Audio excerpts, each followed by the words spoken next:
Hey Saloon, what are you doing? I'm writing a story. Hey Arya, what are you doing? I am reading a book. What is Sabon doing? He is playing. What is Hila doing? She is drawing a cow. That's a Zedkړې. What are you doing? That's a Zedkړې. What are you doing? زه کتاب لولم. I am reading a book. زه کتاب لولم. I am reading a book. زه کیسه لیکم. I am writing a story. زه کیسه لیکم. I am writing a story. هیله څه کوي؟ What is Hila doing? هیله څه کوي؟ What is Hila doing?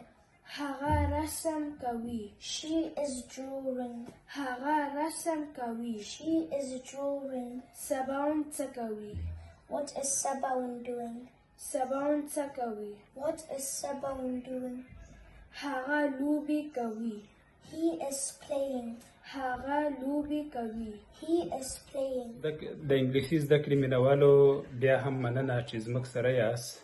په ننني درس کې تاسو دا شیان زده کوئ.